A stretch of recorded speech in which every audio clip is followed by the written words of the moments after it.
Cette vidéo est un résumé de la partie sur le brainstorming du livre 59 secondes pour prendre les bonnes décisions. Si le livre vous intéresse et si vous avez envie de l'acheter, je vous mets le lien en description. On connaît tous le principe du brainstorming pour améliorer la créativité. On réunit un petit groupe de personnes pour trouver des nouvelles idées. Chacun dit absolument tout ce qui lui passe par la tête sans critiquer les suggestions des autres. Le but est d'avoir le plus d'idées possible dans un premier temps et quand on en a suffisamment, on réfléchit aux avantages et aux inconvénients de chaque idée, voir si c'est jouable, etc. Mais la technique du brainstorming est-elle vraiment efficace ? Chaque année, il y a 10 nouvelles stars, des équipes entières qui brainstorment. Pourquoi je serais en compète avec eux? Des chercheurs ont fait des expériences où les participants devaient répondre à un problème spécifique, par exemple concevoir une nouvelle campagne publicitaire, trouver des solutions aux embouteillages, etc.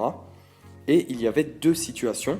Dans la première situation, les participants étaient en petits groupes et devaient trouver des idées selon la procédure habituelle du brainstorming. Dans la deuxième situation, les participants étaient dans une pièce séparée et devaient remplir la même mission, mais cette fois-ci en étant tout seuls. Ensuite, des chercheurs ont évalué la quantité et la qualité d'idées produites. Alors, le brainstorming collectif est-il plus efficace que la réflexion individuelle ? À la grande surprise des chercheurs, la plupart du temps, les participants qui travaillaient seuls avaient davantage d'idées et de meilleures idées que ceux qui avaient travaillé en groupe. D'autres études montrent que l'échec du brainstorming tient en partie d'un phénomène psychologique qui s'appelle la paresse sociale. Ce phénomène a été découvert par hasard. Un chercheur avait demandé à des employés de tirer sur une corde pour soulever des poids de plus en plus lourds et les chercheurs s'attendaient à ce que les hommes travaillant en groupe soient plus efficaces que ceux qui étaient seuls. Les résultats allaient pourtant le contredire. Ceux qui travaillaient seuls arrivaient à soulever un poids de 85 kg, mais ils calaient à 65 kg dès lors qu'ils étaient en groupe. En fait, on attribue le phénomène de la paresse sociale à un éparpillement de la responsabilité. Quand on est en groupe, inconsciemment, chacun compte sur son voisin. Donc il en résulte que chacun se donne à 70% de son max. Donc personne se donne vraiment à fond au final.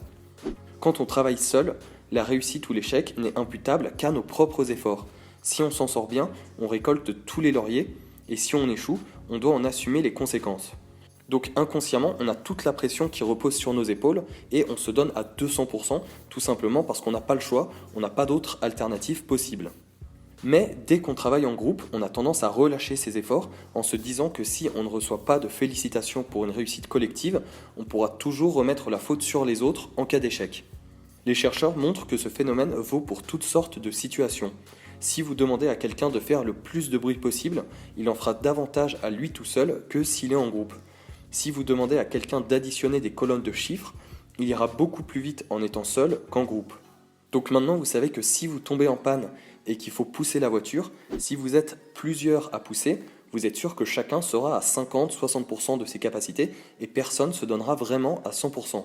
Ça explique aussi pourquoi, quand il y a des travaux de groupe à rendre, que ce soit au lycée, à la fac ou autre, tout le monde a tendance à relâcher ses efforts et au final, personne ne se donne vraiment à fond.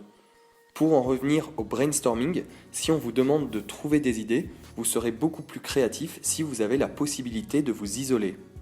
En conclusion, les recherches montrent que les adeptes du brainstorming ont finalement étouffé leur créativité au lieu de la stimuler. Le travail collectif est démotivant. On y investit moins de temps et moins d'énergie nécessaire à la conception d'idées nouvelles et on finit vite par tourner en rond. Donc comment faire pour vraiment booster sa créativité, c'est ce qu'on verra en détail dans la prochaine vidéo.